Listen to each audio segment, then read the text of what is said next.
Hello mga katuto. Nandito pala tayo ngayon sa aking tindahan.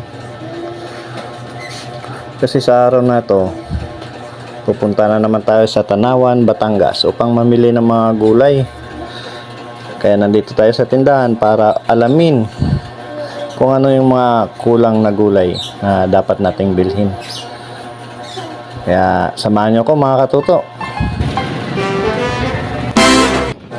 Mga katuto, sa oras na to nasa kasalukuyan tayong nasa biyahe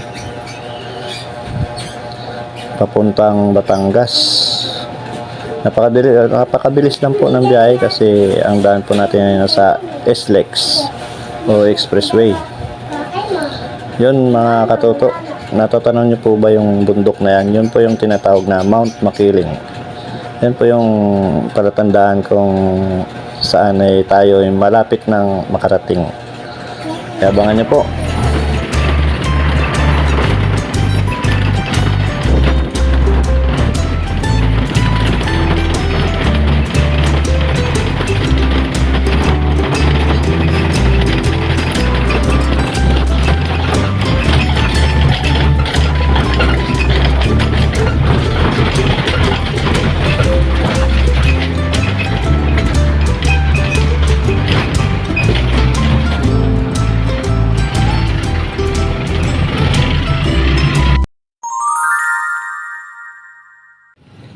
At nandito na nga tayo sa Tanawan mga katuto. Kaya ngayon mamimili na naman tayo ng gulay mga katuto. Kailangan natin magpaikot-ikot dito. Magiging palaboy muna tayo mga katuto. Tara mga katuto, tingnan natin yung mga gulay na kailangan natin bilhin.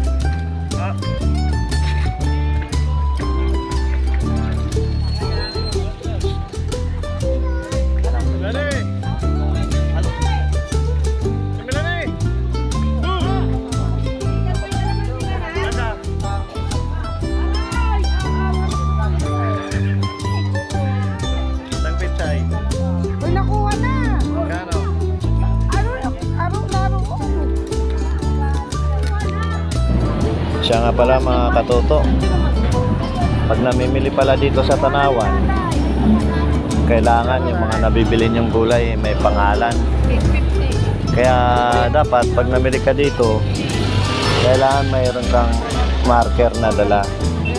Kasi yun yung palatandaan na sa iyo talaga yung gulay. Kasi dito mga katuto, yung mga gulay dito na nabibili, pwede mo siyang iwan sa saang pwesto mo nabili. Para pag hinakot na ng kargador mo, hindi na siya mahirapang maghanap.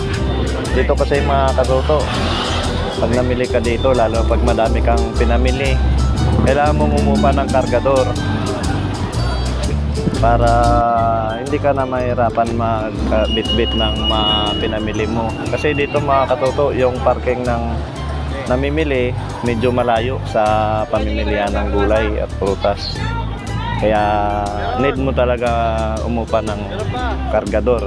Saka yung kargador dito mga katuto, yung mga dala nila ay mga kariton. Meron din namang pailan-ilan na nagdadala ng tricycle, lalo na ngayon sa sobrang init. Iniiwasan din nilang, alam niyo na yung sakit na heat stroke. Kaya kahit ako, laging may dalang tubig mga katuto kasi sa panahon ngayon grabe ang init. At siya pa pala, balik tayo dun sa gulay mga katuto. Isa din pala yung dahilan kaya sinusulatan ng pangalan yung gulay kasi may nangyari na sa akin, may karanasan na ako mga katuto sa gulay na yan. Nung may time kasi na wala akong dalang marker, late na yung pagkabili ng marker. So nakabili na ako ng gulay. Yun nga, nawala yung gulay ko mga katoto. Pagkatapos ko mamili, siyempre nakot na ng kargador ko, hindi na niya nakita. So nawala. May time din ng mga katoto na kahit may pangalan na, binabaliktad nila yung gulay tapos papangalanan ng pangalan nila sa kabila. Nangyari din yun sa akin mga katoto. At buti na lang, sa awa ng Diyos, naabutan ko siya na pinangalanan yung So, hindi natin maiwasan mga katoto, magagalit tayo. Kasi, lumalaban tayo ng patas sa buhay, tapos dadayain tayo ng kapwa natin. At siya nga pala mga katoto, mas maganda dito kapag namimili ka, may suki ka na pag ikaw ay matagal nang namimili. Kasi alam nyo mga katoto, kapag ang gulay na gusto mong bilhin, minsan merong bihira lang yung may tinda.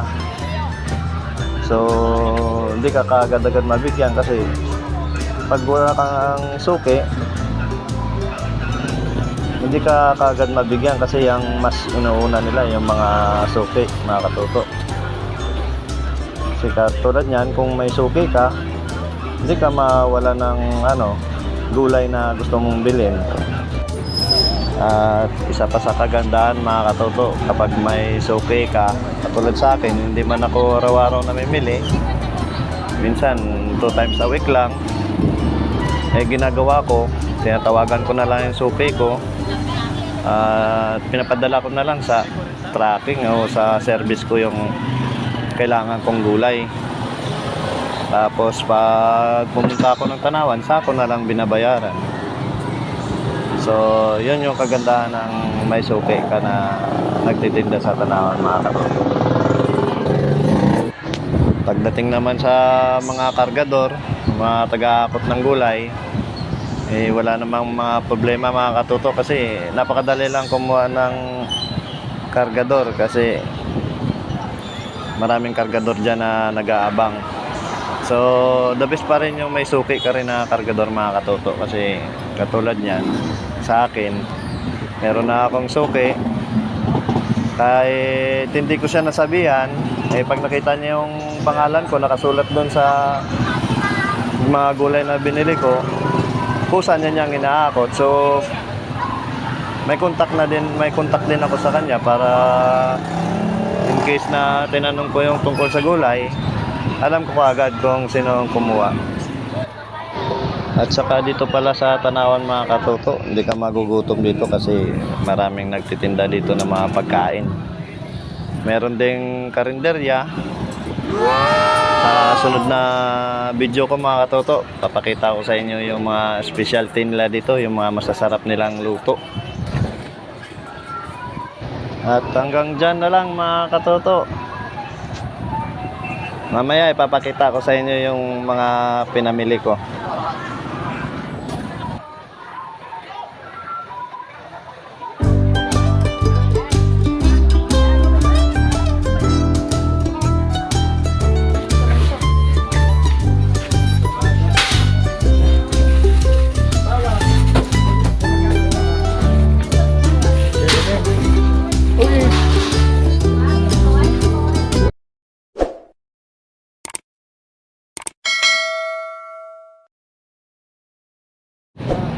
At ito na nga ang lahat ng pinamili ko mga katoto.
At ito na lahat ng mga pinamili ko mga katuto. Tinutulak na ng kargador ko yung kariton. Lahat ng pinamili ko ay nakakarga na.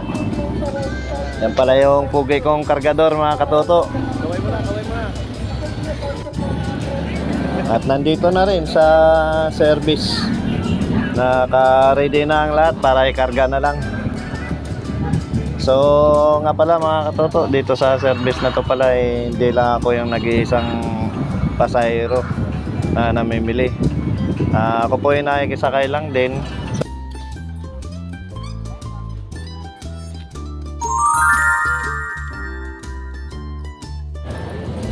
At ito na mga katoto, lahat ng mga pinamili ko nandito sa service at nasa biyahe na rin kami.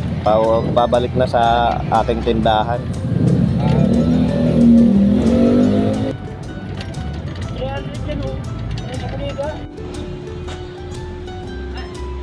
At yun, sa wakas dumating na din tayo sa tindahan mga katoto. Sinisimulan na namin yung pag-diskarga ng mga gulay.